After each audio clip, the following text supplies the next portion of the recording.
मेरे से लोग पूछ रहे हैं कि सर आप अपने पैसे को कहां इन्वेस्ट करते हैं, यानी अपने पैसे को डबल कैसे कर लेते हैं और क्या पैसे डबल हो सकते हैं।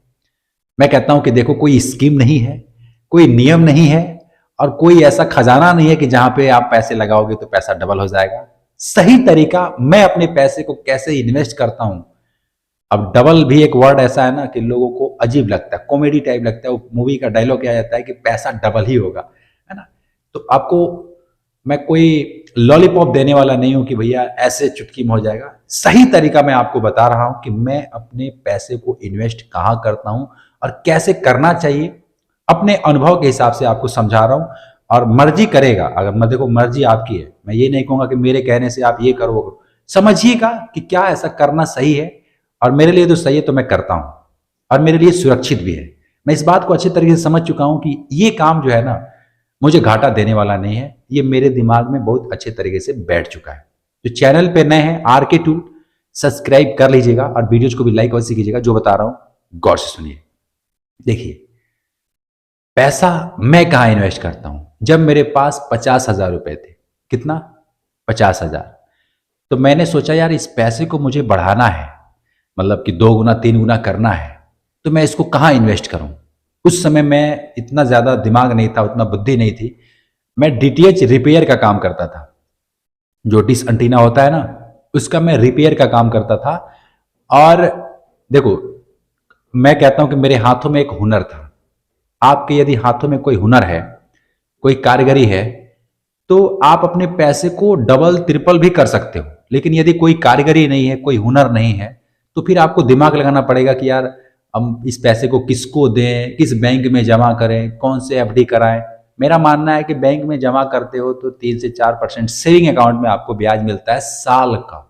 ओह माय गॉड, एक साल में 3 से 4% मुश्किल से मिलता है सेविंग अकाउंट में। अच्छा, बहुत सारे लोग थोड़ा होशियार होते हैं तो क्या करते हैं, एफडी करा देते हैं। एफडी एक तरह से सही है, सुरक्षित है, आपका पैसा सेव रहता है, लेकिन उसमें ब्याज 7 से 8% आपको ब्याज मिलता है एफडी में। अच्छा, उससे भी थोड़ा होशियार लोग होते हैं, समझदार लोग होते हैं, तो वे क्या करते हैं, शेयर मार्केट में लगा देते हैं। और आजकल तो इतना ज़्यादा क्रेज है कि लोग शेयर मार्केट में अपना पैसा लगाए जा रहे हैं।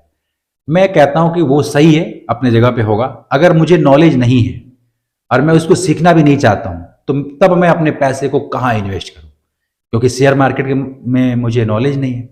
बहुत सारे लोग जबरदस्ती बोलते हैं लगा दो पैसा, शेयर खरीद लो, है ना, इन्वेस्ट कर दो या फिर एसआईपी कर दो, कंपाउंडिंग को, बहुत सारी उसमें भाषाएं हैं, बहुत सारे तरीके हैं, बहुत सारा पैसा भी बढ़ता है, कई लोगों का बढ़ा भी है, लेकिन बहुत सारे लोगों को नहीं बढ़ता है। अच्छा, नहीं बढ़ता है, किसका नहीं बढ़ता है। मैंने एक चीज तो देखा है कि पैसा उसी का नहीं बढ़ता है जो आज सुबह शेयर खरीदा शाम को बेच दिया। ऐसे भी लोग हैं जो सुबह खरीदते हैं शाम को बेच देते हैं, उनका ज्यादा नहीं बढ़ता है। लेकिन जो व्यक्ति शेयर खरीद करके पूरा 4-5 साल तक, 10 साल तक चुप रहता है, समय का इंतजार करता है, पैसा बढ़ने का, शेयर का भाव बढ़ने का, रेट बढ़ने का इंतजार करता है, वो पैसा ज्यादा कमाता है, उसका घाटा नहीं लगता है, वो पैसा अधिक से अधिक कमा सकता है। तो मैं आपको उस बारे में नहीं बताने वाला कि आप शेयर खरीदो नहीं खरीदो, अच्छा है बुरा है, मैं इस पर कुछ टिप्पणी देने वाला नहीं हूं। मैं अपना अनुभव बता रहा हूं कि मैं अपने पैसे को इन्वेस्ट कहां करता हूं और मेरे लिए क्या सुरक्षित है। देखिए, मेरा मानना है कि मेरा पैसा है, चाहे वो 10 लाख है, 5 लाख है या 2 लाख है या 1 लाख है, कितना भी है, मेरा पैसा मेरा है, मैं अपनी मेहनत से कमाया हूं और मैं अपने पैसे को अपने आंखों के सामने देखना चाहता हूं। ऐसा नहीं कि मैं किसी को दे दिया और वो लेकर के फुर हो गया, तो फिर हम खाली हाथ आए थे और खाली हाथ जाएंगे, वो वाली सिचुएशन हो जाएगी। तो मैं उस पर बिलीव नहीं करता। मैं चाहता हूं कि मेरा पैसा मेरे पास रहे, मेरे आंखों के सामने रहे और उसका रिटर्न भी बढ़े, तेजी से बढ़े और सुरक्षित रहे। तो ऐसा क्या है, तो मैंने देखा यार कि अगर मैं कोई जमीन खरीद लेता हूं, मैंने बड़ा दिमाग लगाने के बाद एक जमीन खरीदा। यकीन कीजिएगा, जो बता रहा हूं सच में मैंने किया है। ये कोई आपको सुनाने के लिए और आपको अपनी तरफ वो करने के लिए नहीं कह रहा हूं, रियलिटी बता रहा हूं कि मैंने एक जमीन खरीदा है। उसका रेट पहले कुछ और था, लेकिन अभी उसका रेट जो है 2 गुना हो गया है और उसका 3 से 4, 3.5 साल मान लीजिए, 3.5 बरस हो गए उसको खरीदे हुए और उसका रेट जो है डबल हो गया है, डबल। और मैं उस जगह पे जाता हूं तो मुझे खुशी मिलती है कि मेरा पैसा मेरे आंखों के सामने है। मैं आज चाहूं तो इसको अगर बेच दूं तो मुझे इतना पैसा कस्टमर देने के लिए तैयार है। और इसमें मुझे कोई रिस्क नहीं लगता क्योंकि मैंने ज़मीन खरीदा है। आने वाले जो समय है 4 साल, 5 साल, 10 साल के बाद उसका रेट बढ़ने वाला है, क्योंकि देखो धरती तो लिमिटेड है ना।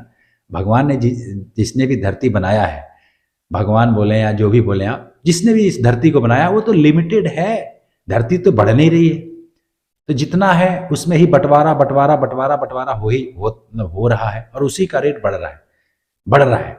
तो मुझे लगता है कि धरती अगर लिमिटेड है तो आप जमीन, जिसको जमीन कहते हैं, जमीन खरीद रहे हैं, खेत खरीद रहे हैं, कोई रोड के किनारे खरीद रहे हैं, कोई चक्रोड, कोई नहर के, कोई स्कूल के, कोई कहीं भी आप ऐसे, जैसे देखो जैसा जमीन आप खरीदोगे वैसा रेट बढ़ेगा।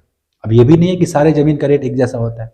जिस जैसा सिचुएशन होता है, जिस जगह का जमीन होता है, जो उसमें विकास वाली होती है या फिर नहीं विकास वाली होती है, तो वैसा वैसा जमीन जिस भाव से खरीदोगे उस हिसाब से उसका रेट बढ़ेगा।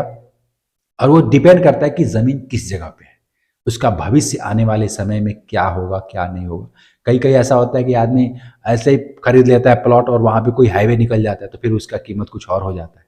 तो ये लक की भी बात होती है। और देखो मेरा मेन पॉइंट यही था कि मैं अपने पैसे को जमीन में इन्वेस्ट करता हूं। मेरा मानना है कि जमीन में यदि पैसा इन्वेस्ट करेंगे तो वो पैसा डबल भी हो सकता है, बढ़ भी हो सकता, मतलब जितना चाहो क्या, आपके चाहने से ऊपर भी वो पैसा हो सकता है। और वो पैसा आपकी आंखों के सामने रहेगा, कुछ नहीं होगा, कुछ नहीं होगा। आपके नाम से जमीन हो जाएगी, आपसे इंतखाब निकलेगा आपके नाम से, मतलब सब सही रहेगा। आप चाहो तो उसको बेच सकते हो, जब मर्जी तब अपने पैसे को निकाल सकते हो। अब ये बात आपको पता नहीं, सुनने में अटपटा लगेगा, आप इसको करेंगे, मानेंगे नहीं मानेंगे, लेकिन मुझे तो ये ठीक लगता है। मैं आपको राय नहीं दे रहा हूं, ये मत सोचना कि मैं आपको राय दे रहा हूं, मैं आपको समझा रहा हूं कि ये मेरा पर्सनल अनुभव है। मैं इस चीज को मानता हूं कि मेरा पैसा सुरक्षित रहता है और मैं इस पैसे को इन्वेस्ट ऐसे ही करता हूं। मैं थोड़ा भी जो भी कमाता हूं सोचता हूं कि उसको और बढ़ा करके उस पैसे को किसी भी तरीके से मैं कोई जमीन खरीद लूं। ये मेरे लिए सबसे आसान और सुरक्षित और पैसे को डबल करने वाला जो मैं बताया था सबसे अच्छा तरीका है। क्या लगता है आपको? मतलब आप भी तो पैसे कमाते होंगे, आप भी बहुत दिमाग लगाए होंगे, सोचते होंगे क्या मैं जो कर रहा हूं, मैं अपनी बात कर रहा हूं, क्या मैं जो ये कर रहा हूं, पैसे को जमीन में इन्वेस्ट कर रहा हूं, ये सही है, मेरे लिए सही है? क्या आपकी नजर में ये काम सही है, मतलब सुरक्षित है, पैसा बढ़ता है नहीं बढ़ता है, कैसा लग रहा है आपको? मुझे कमेंट में जरूर बताइएगा। और अपने पैसे को आप क्या जमीन में आप इन्वेस्ट करेंगे? अगर करेंगे तो हाँ जरूर लिखिएगा, और नहीं करेंगे तो नो लिख दीजिएगा, ताकि मुझे भी समझ आए कि कितने लोग हैं जो हाँ लिख रहे हैं और कितने लोग ऐसे हैं जो ना लिख रहे हैं, यानी जो अपने पैसे को इस तरीके से इन्वेस्ट नहीं करना चाहते। मैं अपने पैसे को कहाँ इन्वेस्ट करता हूँ मैंने आपको बताया, आप भी जरूर मुझे बताइएगा। और चैनल पे नए हैं तो सब्सक्राइब कर लीजिएगा। आने वाली वीडियोज में मैं आपको बहुत कुछ सिखाने वाला हूँ और क्या क्या मैं काम करता हूँ, सारा कुछ आपको बताने वाला हूँ। सब्सक्राइब जरूर कीजिएगा। मिलता फिर आपसे एक नेक्स्ट वीडियो में। जय हिंद।